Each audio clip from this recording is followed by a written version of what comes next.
One of the most legendary ideas in the history of psychology is located in an unassuming triangle divided into 5 sections referred to universally simply as Maslow's pyramid of needs.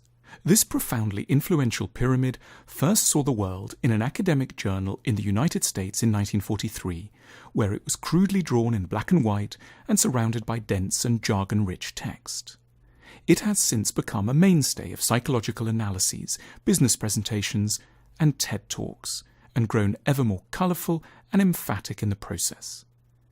The pyramid was the work of a 35-year-old Jewish psychologist of Russian origins called Abraham Maslow, who'd been looking, since the start of his professional career, for nothing less than the meaning of life. No longer part of the close-knit orthodox family of his youth, Maslow wanted to find out what could make life purposeful for people, himself included, in modern-day America, a country where the pursuit of money and fame seemed to have eclipsed any more interior or authentic aspirations. He saw psychology as the discipline that would enable him to answer the yearnings and questions that people had once taken to religion. He suddenly saw that human beings could be said to have essentially 5 different kinds of need.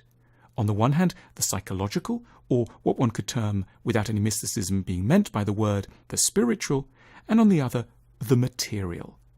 For Maslow, we all start with a set of utterly non-negotiable and basic physiological needs for food, water, warmth, and rest. In addition, we have urgent safety needs for bodily security and protection from attack. But then we start to enter the spiritual domain. We need belongingness and love. We need friends and lovers. We need esteem and respect. And lastly, and most grandly, we are driven by what Maslow called, in a now legendary term, an urge for self-actualization.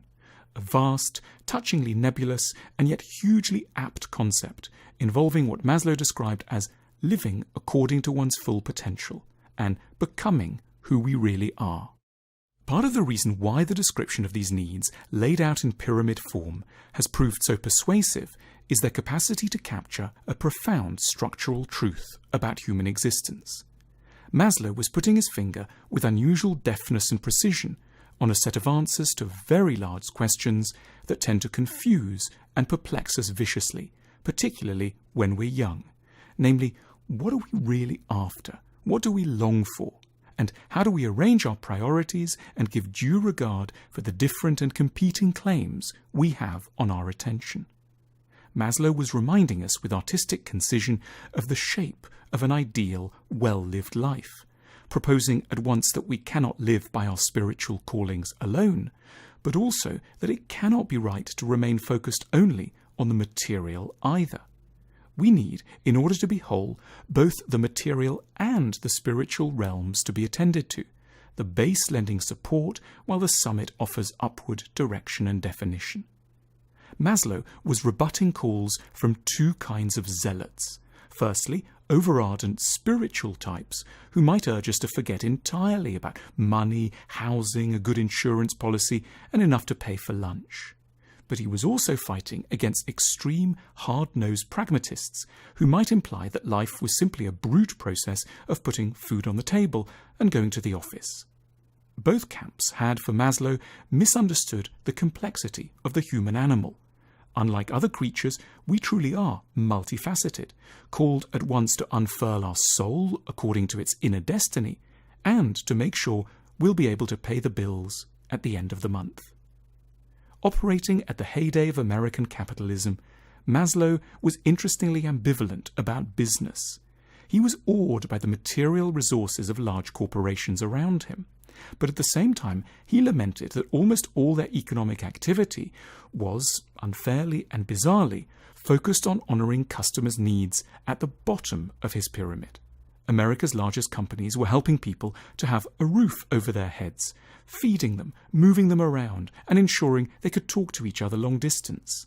But they seemed utterly uninterested in trying to fulfill the essential spiritual appetites defined on the higher slopes of his pyramid. Towards the end of his long life, Maslow expressed a hope that businesses could, in time, learn to make more of their profits from addressing not only our basic needs, but also, and as importantly, our higher spiritual and psychological ones as well. That would be truly enlightened capitalism. In the personal sphere, Maslow's pyramid remains a hugely useful object to turn to whenever we're trying to assess the direction of our lives. Often, as we reflect upon it, we start to notice that we really haven't arranged and balanced our needs as wisely and elegantly as we might. Some lives have got an implausibly wide base. All the energy seems directed towards material accumulation. At the same time, there are lives with an opposite problem, where we've not paid due heed to our need to look after our fragile and vulnerable bodies. Maslow's beautifully simple visual cue is, above anything else, a portrait of a life lived in harmony with the complexities of our nature. We should, at our less frantic moments, use it to reflect with newfound focus on what it is we might do next.